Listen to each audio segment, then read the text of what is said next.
చెప్పాలనేటువంటి ఆశ ఉండి చెప్పడానికి సమయం లేకపోవడం మరి విచారకరమైన విషయమే. మరి దేని చిత్తమైతే నెక్స్ట్ ఇయర్ నుంచి సమయమే. ఎందుకంటే త్వరగా మొదటి దినవృత్తాంతాల గ్రంథము 8వ అధ్యాయము 28వ అధ్యాయము 4వ వచనం తీయండి. మొదటి దినవృత్తాంతాల గ్రంథము 28వ అధ్యాయము 4వ వచనం. ఇశ్రాయేలు మీద జాగ్రత్తగా కొన్ని విషయాలు నేర్చుకోవడానికి సిద్ధపడదామండి. నూతన సంవత్సరంలో దేవుడు మన కొరకు సిద్ధపరిచినటువంటి ఈ వాక్య ధ్యానంలో వెళ్ళిపోతున్నాం. ఇశ్రాయేలు మీద నిత్యము రాజువై ఉండుటకు ఇశ్రాయేలు దేవుడైన యెహోవా నా తండ్రి ఇంటి వారిలోను నన్ను కోరుకొనెను. ఆయన యోధా గోత్రమును వారిలో ప్రధానమైనదిగా నా తండ్రి ఇంటిని నా తండ్రి ఇంటిలో నన్ను ఏర్పరచుకొని ఆయన దయచూపి ఇశ్రాయేలు మీద రాజుగా నియమించి ఉన్నాడు. యెహోవా నాకు అనేక మంది కుమారులను దయచేసి పరిశుద్ధ వాక్యం ఆస్వాదించిన గాక. బిడ్డలారా, అత్యార్థమైనండి ఈ విషయాన్ని దావీదు గురించి తెలియజేసిన మాట ఇక్కడ ఏమంటున్నారంటే, ఇశ్రాయేలు మీదుగా నిత్యము రాజుగా ఉండుటకు ఇశ్రాయేలు దేవుడైన యెహోవా నన్ను నా తండ్రి ఇంటి వారిలో నన్ను కోరుకొనెను. హల్లెలూయా. యోధా గోత్రం అంటే ప్రధానమైనదంట. యోధా గోత్రమే ప్రధానమైనది. అయితే ఆ యోధా గోత్రములోని నా తండ్రి ఇంటి వారిలో నన్నునే కోరుకొని ఉన్నారని దావీదు చాలా స్పష్టంగా సవినయంగా తెలియజేసుకుంటున్నాడు. రైట్. ఎందుకంటే ఆయన యందు దయ చూపి అన్నాడు. చూసారా, నన్ను ఏర్పరచుకొని నా యందు ఆయన దయ చూపి ఇశ్రాయేలు మీద రాజుగా నియమించి ఉన్నాడు. దేవుడు కొన్ని విషయాలు నియమిస్తూ ఉంటాడు. ఆయన నియమించినటువంటి ఆయన నియమ నిబంధనలకు మనం విధేయులుగా ఉంటే దేవుడు ఎంతో ఆశ్రదిస్తాడండి. ఎందుకంటే దేవుడు తాను ప్రేమించినటువంటి వారికి దేవుడు ఏమి సిద్ధపరిచినో అవి కంటికి కనపడవు, చెవికి వినపడవు. మొదటి కొన్ని 2వ అధ్యాయం 9వ వచనంలో రాయబడి ఉంటుంది. ఇంతవరకు చక్కని సాక్ష్యాలు విన్నాం. ఇందుని గురించి దేవుడు తను ప్రేమించిన వారి కొరకు ఏమి సిద్ధపరిచినో అది కంటికి కనపడవు, చెవికి వినపడవు, మనసు హృదయమునకు గోచరము కావు. బిడ్డలారా, ఇప్పుడు అంకుల గారు సాక్షి చెప్పారు. ఎందుకంటే దేవుడు తను ప్రేమించినటువంటి వారికి సిద్ధపరిచిన కంటికి కనపడవు. ఇప్పుడు ఆయన ఎప్పుడో పాతకాలంలో ఉన్నటువంటి వారు ఆ సమయంలో ఫోన్ చేయడం ఏంటి, అదే సమయంలో ఏంటి అప్పటి వరకు కూడా లాస్ట్ మినిట్ వరకు కూడా, అంటే ఆ లాస్ట్ గంట ముందు వరకు కూడా టికెట్ కన్ఫర్మ్ అయినట్టు తెలియదండి. టికెట్ కన్ఫర్మ్ అయినట్టు తెలియదు. టికెట్ కి ఇంకా వెయిటింగ్ లిస్ట్ 24 ఉంది, 23 ఉంది అని చెప్పుకుంటూ వచ్చారు. వెయిటింగ్ లిస్ట్ 34 నుంచి 24, 23 ఇలాగ దిగుతుంటూ వచ్చిందని చెప్పుకుంటూ వచ్చారు. అది టికెట్ కన్ఫర్మ్ పరిస్థితి ఏంటి? అంత దూరం ఏదోలాగా వెళ్ళడానికి వస్తారనుకోండి, కానీ ఎంత ఇబ్బంది పడాలి, ఎంత నలిగిపోవాలి కదా. కానీ దేవుడు కృపని చూసారా, వెంటనే టికెట్ కన్ఫర్మ్ అయిందని ఫోన్ రావటం, ఏం కన్ఫ్యూజ్ అవుతున్నానో దేవుడు సాయం చేస్తారు ప్రోత్సహించి ఎంకరేజ్ చేసి అలాగే ప్రోత్సహిస్తూ హృదయంలో ఉంటుంది కదా బాధ. ఎంత ఎంకరేజ్ చేస్తున్న బాధ అనేది ఉంటుంది. అయితే దేవుడి కార్యం చూసారా, అక్కడికి వెళ్ళిన తర్వాత అనుకున్నటువంటి జరిగింది ఒకటి. అలాగా కొన్ని కార్యాలు మన కంటికి కనపడవండి, చెవికి వినపడవు, హృదయానికి గోచరం కావు. దేవుడు తాను ప్రేమించినటువంటి వారికి ఆయన సిద్ధపరుస్తారు. కానీ మనం ఆయనను ప్రేమించే వారికి ఉండాలి. ఇప్పుడు దావీదు గురించి చదవబడినటువంటి లేఖన భాగంలోకి వచ్చేసరికి దేవుడు దావీదు నియమించుకున్నాడు. దావీదు వంశంలో దావీదు యొక్క యోధా వంశంలో వచ్చి దావీదునే ఎందుకు కోరుకున్నాడు? దావీదుని ఎందుకు కోరుకోవాలి? దేవుడు దావీదుని ఎందుకు నియమించుకోవాలి? ఇంకా లేరా? ఉన్నారు అని దేవుడు నియమించాడు. దేవుడు బిడ్డలారా, ఆయన మనల్ని నియమించుకున్నాడు. యెషయా గ్రంథానికి వెళ్తే 7 వచ్చిన ఒకసారి చూడండి. ఎందుకు ఆయన పర్పస్ ఉంటుందండి. దేవుడు బిడ్డలారా, ఆయన మనం నియమించుకున్నాడు అంటే మనకి ఏం చేయాలో, మన పట్ల ఆయన ఉద్దేశం ఏంటో, మన ఆయన తలంపులు ఏంటో, ఏ ఉద్దేశంతో ఆయన నియమించుకుంటున్నాడో, ఏం చేయబోతున్నాడో ఆయనకు ఒక ప్రణాళిక, ఆయనకు ఒక ఉద్దేశం, ఆయనకు సంకల్పం ఉంటుంది. చూడండి, యెషయా గ్రంథం 49:7 వచనం. త్వరగా 2 మాటలు ధ్యానం చేస్తాం. 10 నిమిషాలు ఓపిక కలిగి ఉందాం. ఇశ్రాయేలు విమోచకుడు పరిశుద్ధ దేవుడవు యెహోవా మనుషుల చేత నిరాకరింపబడిన వాడును, జనులకు అసహ్యుడును, నిర్దయాత్ముల సేవకుడు వానితో ఇలాగ సెలవిస్తున్నాడు. యెహోవా నమ్మకమైన వాడనియు యెహోవాయే నమ్మకమైన వాడనియు ఇశ్రాయేలు పరిశుద్ధ దేవుడు నిన్ను ఏర్పరచుకునినని రాజులు గ్రహించి లేచెదరంట. అధికారులు వచ్చి నీకు నమస్కారం చేస్తారంట. హల్లెలూయా. ఆయన నిన్ను నియమించుకునేది ఎందుకంటే రాజులు లెగిచి నీకు నమస్కరిస్తారు, అధికారికి నమస్కరిస్తారు, సాగిలి పడతారు. నీవు దేవునికి అనుకూలంగా ఉంటే, నువ్వు దేవునికి లోబడగా దేవుని చిత్తానికి విధేయులు కాకుండా అవిధేయులుగా ఉంటావా? చూడు, సాతాను కూడా కోరుకుంటది. దేవుడు ఏర్పరచుకున్న మనుషులు వేరేండి. దేవుడు ఏర్పరచుకున్నాడు. ఇప్పుడు మనుషులు కూడా ఏర్పరచుకుంటారు, సైతాన్ని కూడా ఏర్పరచుకుంటది. నువ్వు ఎవరు ఏర్పరచుకునే ఏర్పాట్లో ఉన్నావో, నువ్వు దేవుని ఏర్పాట్లు అనుకుంటే రాజులు నీకు వచ్చి సాగిలి పడతారు. కానీ సైతాన్ని కూడా ఏర్పరచుకున్న ఆ ఏర్పాట్లో ఉన్నావా, మోసపోతావు, నశించిపోతాం. దేవుని బిడ్డలారా, మనుషుల ఏర్పాట్లో ఉన్నా సరే వాళ్ళు కూడా సక్సెస్ అవ్వలేదు. ఈరోజు 3 విషయాల గురించి చెప్పాలని ప్రభు ప్రేరేపిస్తున్నారు. దేవుని బిడ్డల జాగ్రత్త విందాం. చాలా విషయాలు ఉన్నాయి నేర్చుకోవడానికి, కానీ సమయం లేదు కాబట్టి షార్ట్ గా మీకు తెలియచేయాలని ఆశపడుతూ ఉన్నాను. బిడ్డలారా చూడండి ఒకసారి. ఇప్పుడు 1 సమూయేలు గ్రంథంకి వెళ్తారండి. 1 సమూయేలు గ్రంథం 8వ అధ్యాయము 6వ వచనంకి వెళ్దాం ఒకసారి త్వరగా. 1 సమూయేలు గ్రంథం 8వ అధ్యాయం 6వ వచనం చూడండి. వారు అంటున్నారంటే న్యాయం తీర్చుటకై రాజును నియమించమని మాట సమూయేలు దృష్టికి ఎలాగుందంట? ప్రతికూలంగా ఉందంట. కనుక సమూయేలు యెహోవాను ప్రార్థన చేసెను. అందుకు యెహోవా ఏమన్నారు తెలుసా? జనులు నీతో చెప్పిన మాటలన్నిటి ప్రకారము జరిగించయ్యా. వారు నిన్ను విసర్జింపలేదు గాని నిన్ను కాదు విసర్జించింది, తమ్మును యాలకుండా నన్నే విసర్జించి ఉన్నారు. ఎవరిని? దేవుడు ఏంటంటే యెహోవా చెప్తున్నారు, తమ్ముని ఆలకూడదట, నన్నే విసర్జించారు, నిన్ను కాదు. వారు ఏం చెప్పారు? చెయ్యి. ఇప్పుడు 18వ వచనంకి వెళ్ళిపోతారండి త్వరగా. ఆ దినమున మీరు కోరుకున్న రాజును బట్టి మీరు మొర్ర పెట్టినను యెహోవా మీ మొర్ర వినక ఆయన వినడు. చూసారా ఎందుకు చేద్దాం అంటున్నారు మాట? ఎందుకు అంటున్నారు? ఇప్పుడు చూడండి, ఆ దినాన్న సమూయేలు ఏం చెప్పారంటే, సరే వారిని కోరుకున్నారు కదా, నిన్ను కాదు విసర్జించింది నన్నే, నేను వెళ్ళకూడదంట, మనుషులు వెళ్ళాలంట. వారు కోరుకుని ఎవరిని కోరుకుంటున్నారు? నిన్ను కోరుకోలేదు, నన్ను కోరుకోలేదు, మనుషులు ఏలాలంట. అందుచేత వారిని కోరుకున్న రాజు నియమించాయి. అయితే ఒకటి చెప్పు, ఆ రాజు ఏలేవాడు ఎలాంటి వాడు, మన స్వభావం ఏంటో, ఎలా ఏలుతాడో, తన ప్రజలు ఎలా ఏలుతాడో, ఏం చేస్తాడో అది ముందు తెలియచేయి. ఇప్పుడు చూడండి, హెచ్చరిక బోర్డు పెడతారు. కాలం పని అవుతుందండి, రోడ్డు నిర్మాణం జరుగుతుందండి, గో స్లో అని చెప్పేసి పెడతా ఉంటారు బోర్డు, లేదా డ్రైవర్స్ పెడతా ఉంటారు పక్కనుండి వెళ్ళండి అని. ఇలాంటి ఆ హెచ్చరికలు చూడకుండా, పట్టించుకోకుండా ఫాస్ట్ గా వెళ్ళిపోతాయి. గోతులు పడతారు, దెబ్బతింటారు, కాలు చెయ్యి ఇరుగుద్ది. సేమ్ అలాగే ఇక్కడ ఏం చెప్పారు చూడండి. ఇప్పుడు ఖండించేద్దాం. ఇప్పుడు 1 సమూయేలు గ్రంథంలో ఉన్నాం, 8వ అధ్యాయంలో ఉన్నాం, 10వ వచనం నుంచి ఖండించండి. సమూయేలు తనను రాజును అడిగిన జనులకు యెహోవా మాటలని వినిపించి ఇలాగ చెప్పాను. ఇలాగ ఏం చెప్పారు చూడండి. మిమ్ములు యాలబోవు రాజు ఎట్టివాడునగా, మిమ్ములు యాలబోయే రాజు ఎలాగుంటాడో, ఏ విధంగా ఉంటాడో, ఆయన మనస్తత్వం ఏంటో చెప్తున్నాడు. అతడు మీ కుమారులను పట్టుకొని తన రథములను తోలుటకు, రథాలు తోలడానికి, తన గుర్రములను కాయడానికి వారిని ఉంచుకుంటాడు. కొందరు అతని పరిగెడతారు. మరియు అతడు వారిని తన సైన్యములో సహస్రాధిపతులుగా పంచదశాధిపతులుగా నియమించును. తన భూములను దున్నడానికి, వాటి పంటను కోయటానికి, తన యుద్ధాయుధములను, తన రథములను, సామాన్లను చేయుటకును వారిని ఏర్పరచుకుంటాడు రాజులు. మీ కుమార్తెలను పక్ష కార్మికులుగాను, బోనకత్తులుగాను, రొట్టెలు కాల్చువారుగాను పెట్టుకొనును.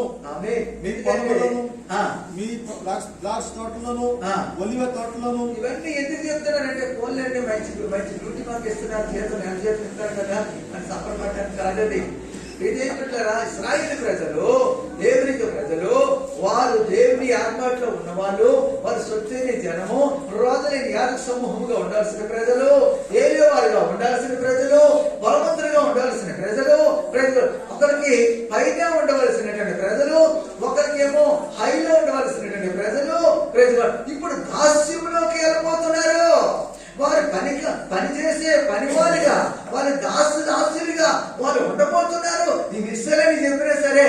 వాళ్ళు ఏమని అంటున్నారు? 21 వచ్చిన గ్రంథం ఏమంటున్నారు?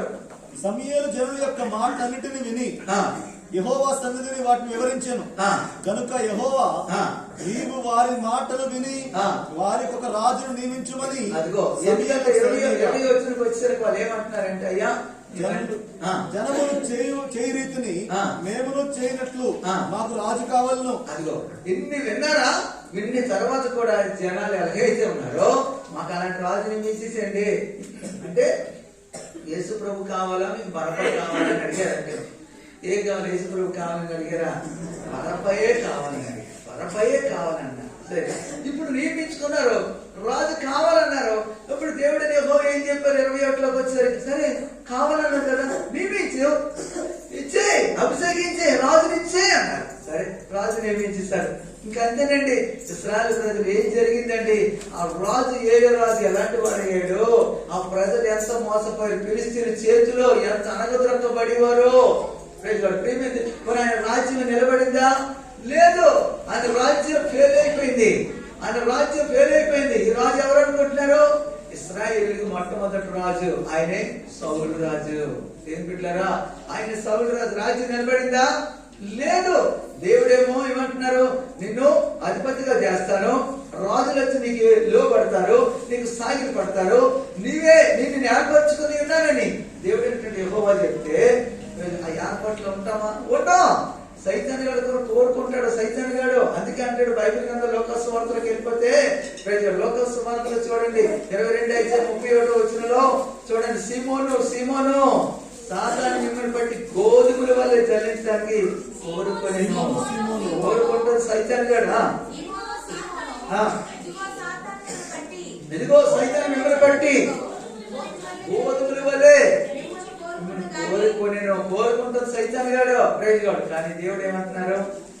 తండ్రికి తట్టుకోకుండా నేను వేడుకుంటుంది. ఆయన వేడుకుంటున్నారు, తండ్రి సన్నిధిలో విజ్ఞాపన చేస్తున్నారు. ఎప్పటికి రాసిన పత్రికలో 7:25 వచ్చిలో తన ద్వారా దేవుని యొద్దకు వచ్చేవారి పక్షం విజ్ఞాపన చేయడం నిరంతరం జీవించుచున్నాడు. నిరంతరం మన కొరకు తండ్రిని సన్నిధిని విజ్ఞాపన చేస్తున్నాడు. ఆయన యొద్దకు వచ్చేవారి పక్షం రక్షించుటకు, దేవుని యొద్దకు వచ్చేవారి పక్షమున విజ్ఞాపన చేయడం నిరంతరం జీవించున్నాడు. కనుక సంపూర్ణులుగా రక్షించడం ఆయనే శక్తిమంతుడు. హల్లెలూయా. దేవుడులారా, దేవుని యొద్దకు వచ్చే ప్రతి ఒక్కరి పక్షం ఆయన విజ్ఞాపన చేస్తున్నారు. కానీ వీళ్ళేం చేస్తున్నారు? సైతాన్ గారు అంటలోకి వెళ్ళిపోతున్నారు. వీళ్ళేం చేస్తున్నారు? సైతాన్ గారు. అందుకే అపోస్తలుడైన పౌలు అంటాడు 2 కొరింథీ 11:3 అంటాడు, చూడండి, సర్పము తన ప్రియుక్తి చేత అప్పుడు మోసపరిచినట్లు క్రీస్తు యేసులో ఉన్న సరళత నుండి పవిత్రత నుండి ఎట్లయినను ఆమె తొలగిపోవడమని నేను భయపడిపోతున్నానని చెప్పేసి అంటాడు సైతాను. అపవాది సర్పము తన కుయుక్తి చేత క్రీస్తు అప్పను మోసపరిచినట్లు మీ మనస్సులను చెరిపేయాలని చూస్తూ ఉంటాడు. 2024లో అపవాదికి మన చోటు ఇవ్వకూడదు. అపవాదిని మనం జయించే వారు ఉండాలి. అపవాదిని మనం జయించేటట్టు అపవాది మాట విన్నామా మోసపోతాం. ఇప్పుడు చూడండి, రాజు కావాలి, మాకు రాజు కావాలి, సర్వలోకంలో ఉన్నటువంటి ప్రజలు ఆ న్యాయాధిపతుల మాకు ఉండాలి అని ఇన్నిసార్లు చెప్పిన సమూయేలు ప్రవక్త వచ్చి చెప్పిన విన్నారా? వెళ్ళలేదు. మాకైనా రాజు కావాలని కోరుకున్నారు. ఓకే, రాజు నేమి ఏం జరిగింది? ఎంతవరకు సక్సెస్ అయింది? ఫెయిలియర్ అయిపోలేదా? దేవుడు బిడ్డలారా, దేవుడు అంటున్నాడండి హగ్గై గ్రంథం 2:23లోకి వెళ్ళిపోతే అక్కడ వచ్చిన రాయబడి ఉంటుంది. హగ్గై గ్రంథం చూడండి, సైద్యేలు కుమారుడు నేను నిన్ను ముద్రంధ్రముగా చేయించున్నాను అన్నాడండి. చూడండి ఒకసారి హగ్గై గ్రంథం 2:23 వచ్చిన చదవండి.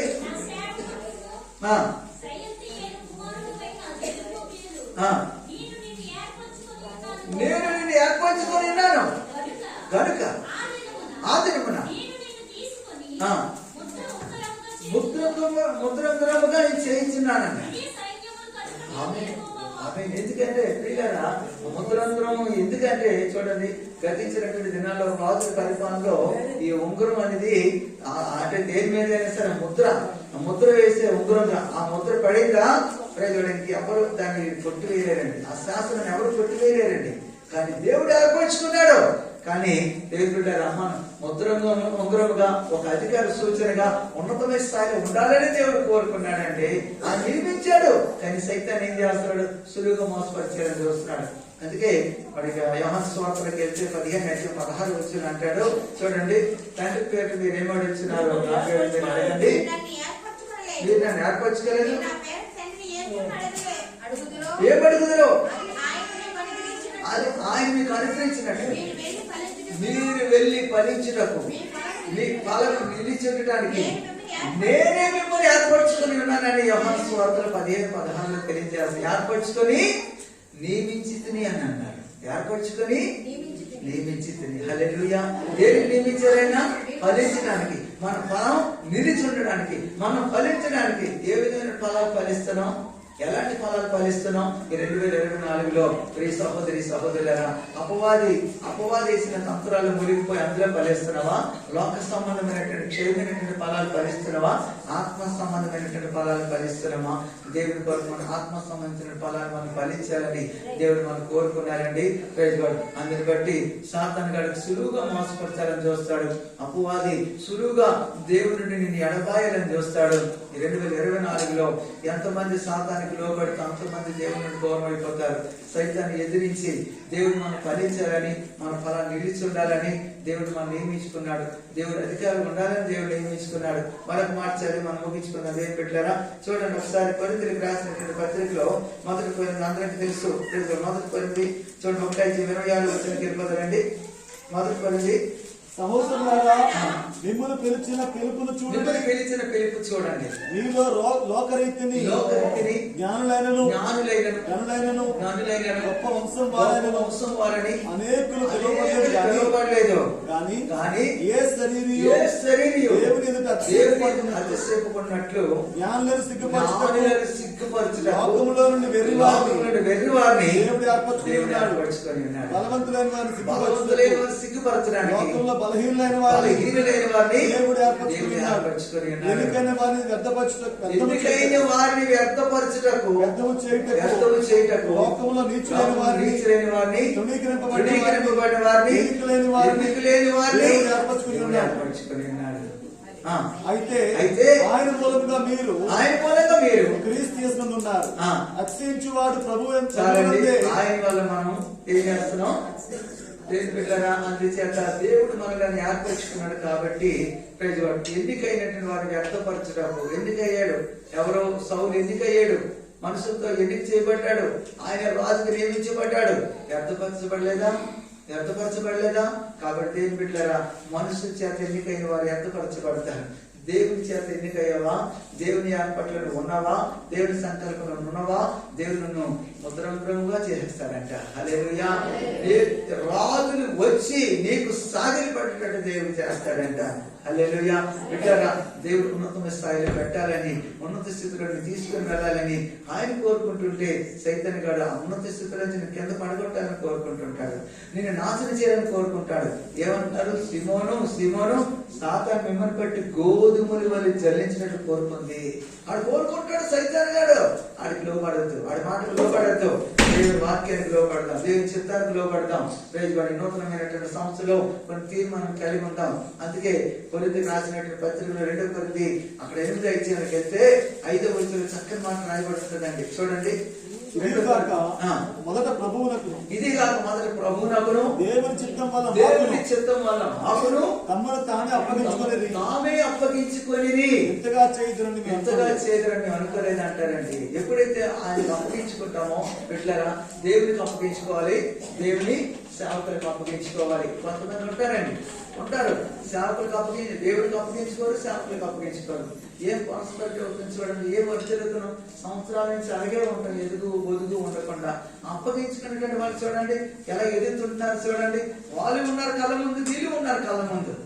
దేవుని సేవకులకి అప్పగించుకున్నటువంటి వాళ్ళు ఎలా ఎదుగుతుంటున్నారో, దేవునికి అప్పగించుకోకుండా సేవకులకు అప్పగించుకోకుండా తమ సొంత ఇష్టానుసారంగా తమ జ్ఞానులమని నడుచుకుంటున్నారే, ఫెయిల్ అయిపోతారు. వర్తలేరండి, సక్సెస్ కాలేరండి.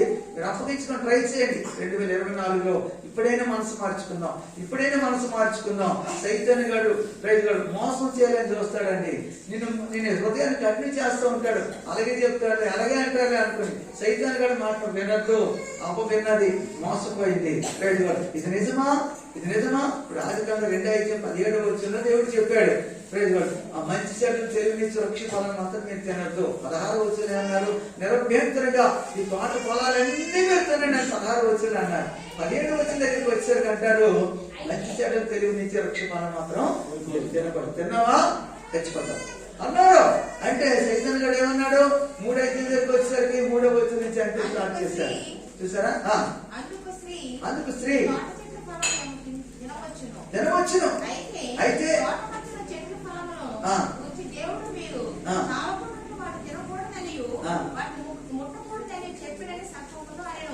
అందుకు సర్పము చావనే చావు. చూసారా? ఎలాగనగా సైతాన్ మాట విన్నదమ్మా, మీరు చావనే చావని అనేసరికి అంతే స్టార్ట్ చేసింది. చచ్చిపోయారా లేదా? శాపం వచ్చిందా లేదా? భూమి మీద శాపం వెళ్తుందా లేదా? సైతాన్ మాట విన్నారు, సైతాన్ కోరుకుంది, సైతాన్ లోబడ్డారు, అంతే శాపం వచ్చింది. ఆ శాపం తప్పించడానికి యేసు ప్రభు వచ్చారండి. ప్రియులారా, సైతాన్ మాట మనం వినకూడదు. ఇక్కడ ఏమంటున్నారు? మొదట ప్రభువునకును అలాగనే దేవుని చిత్తం వల్ల మాకును అప్పగించుకొని, ఇంతగా అప్పగించుకొని మీరు అనుకోలేదు అంటారు. ఇంతగా అప్పగించుకొని మోసపోయారా? లేదు. చివరిగా తెస్సలోనికీ రాసిన పత్రిక చూడండి, 1 తెస్సలోనికీ 2:9 చదువుకుని మనం ముగించేసుకుందాం. అయిపోయింది సమయం. సహోదరులారా, మా ప్రయాసమును కష్టమును, మా ప్రయాస మా కష్టము మీకు జ్ఞాపకం ఉన్నది కదా. మేము 2023 నుంచి మేము ప్రయాస పడుతున్నాం. ఆ ప్రయాస మీరు జ్ఞాపకం ఉందో లేదో మరోసారి రిమైండ్ చేస్తున్నాం. 2023 నుంచి అమరే వలసలో అడిపెట్టిన దగ్గర నుంచి మా ప్రయాస, మా కష్టము, మేము మీరు ఎవరికైనా భారం ఉండకూడదు. ఎవరికైనా భారం ఉన్నామా? రాత్రి పగలు కష్టం చేసి పగళ్ళు కష్టపడి జీవనోపాధి చేసుకుని మా పనులు చేసుకుని మీకు దేవుని సువార్త ప్రకటించడానికి 10 సంవత్సరాలు దేవుని సువార్త ప్రకటించారు. కష్టపడి దేవుని సువార్త అమరేవలస వచ్చి ప్రతి ఆదివారం, ప్రతి బుధవారం అక్కడి నుంచి కొత్త వలస నుంచి అమరేవలస వచ్చి రాత్రి పగలు మేము పాటలు పాడి పని చేసుకొని జీవనోపాధి చేసుకొని ఎవరికి భారం ఉండకూడదని, ఎవరికి చేయి చాపకుండా, ఎవరి మీదకి ఎవరికి భారం పెట్టకూడదని. ఇంకా కొన్ని సంఘాలు ఉంటారు, నేను కొన్ని సహవాసాలు ఉంటారు. మీరు ఎంత పట్టుకురండి, అంత పట్టుకుని ఇంత మందిని కట్టాం. మొట్టమొదటి ప్రారంభంలో ఉండే ఓపెన్ గానే చెప్తున్నానండి. అమరేవలస టీమే కానీ మిగతా వాళ్ళే కానీ విశ్వాసాల్లో చిన్న కింద మందిరం కింద ప్రయాణాలు కట్టేటప్పుడు ఎంత ఓపెన్ హార్ట్ గా పనిచేశారు నాకు తెలుసు. కానీ ప్రయాణాలు పై కట్టబడడానికి వచ్చేసరికి మాత్రం చాలా దేవుడికి దూరం ఉన్నారు. అఫ్కోర్స్ కష్టపడ్డారు, చేశారు. కానీ మీరు అందరూ చేయకపోతే పని అవ్వలేదు. కానీ హృదయాంతరం నుంచి మీరు చెప్పొచ్చు ఆ విషయాలు. నేను ఓపెన్ గా చెప్తున్నాను. ఈ రోజు నేను ఓపెన్ గా చెప్తున్నాను. ప్రైజ్ వాళ్ళు చేశారు, కానీ ఓపెన్ హార్ట్ తో చేయలేకపోయారు. చేశారు, కానీ కింద చేసినంతగా మాత్రం పైకి వచ్చేసరికి ప్రేరణ నిర్మించడం మీకు చేయలేకపోయారు. చేయలేదు, మీకు తెలుసు. అది మీకు తెలుసు. నేను ఓపెన్ గా చెప్తున్నాను ఆత్మీయ తండ్రిగా. కానీ చేయలేకపోయారండి. కానీ అయినను మీరు ఎంత పట్టురండి, అంత పట్టురండి. ఇదిగో నుండి ఫ్యాన్ బాకీ పెట్టి, లైట్ బాకీ పెట్టి, అది బాకీ తీసుకురండి అని ఎవరికి భారం పెట్టలే. భారం పెట్టానా? ఫెయిల్ అయ్యావు. చూడండి ఇక్కడ ఏమంటున్నారు, మరి ఖండించేయండి. మా ప్రయాస కష్టము మీకు జ్ఞాపకం ఉన్నదా? నేను ఎవరికైనా భారం ఉండకూడదని ఉండలేము. మేము రాత్రి పగలు కష్టము చేసి దేవుని చేయొచ్చు.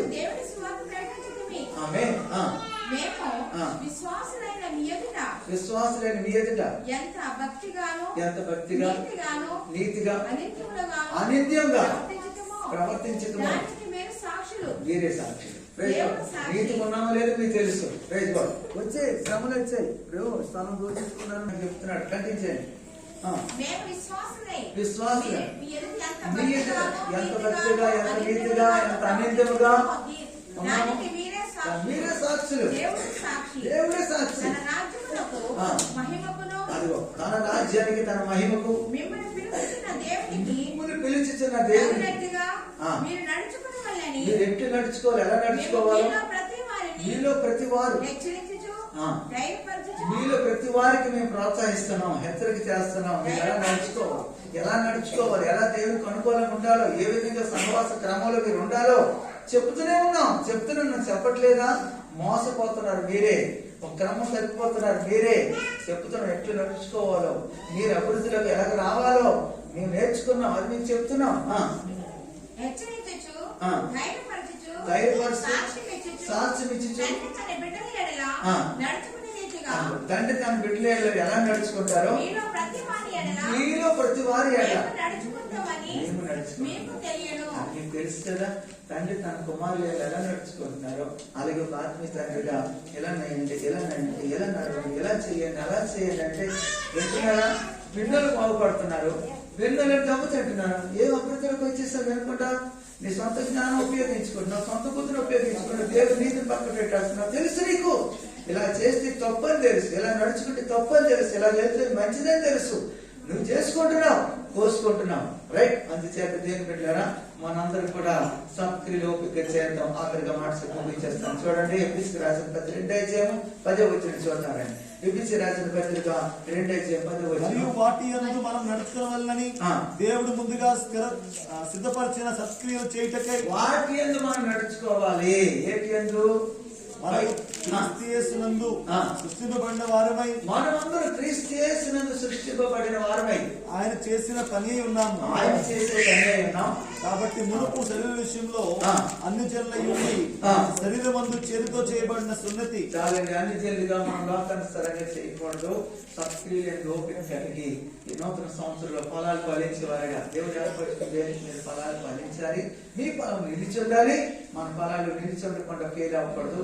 మన ఫలం నిలిచి ఉండాలి. Praise God. మనుషుల చేత నియమించబడ్డాడు. Praise God. సౌలు ఫలం నిలిచి లేదండి. Praise God. దేవుడి చేత ఏర్పరచబడినటువంటి ఆ దావీదు యొక్క ఫలం నిలిచింది. అంతకంతకు దావీదు వర్ధిల్లుతున్నాడు. సౌలు అంతకంతకి నేర్చెల్లిపోతున్నాడు. అంతకంతకి డౌన్ అయ్యే వారిగా ఉండకూడదు. అంతకంతకు రైజ్ అయ్యే వారిగా ఉందాం. దేవుడి కొత్త పాటలు దానికి కూడా దీవించి ఆశీర్వదించిన గాక. ఆమేన్.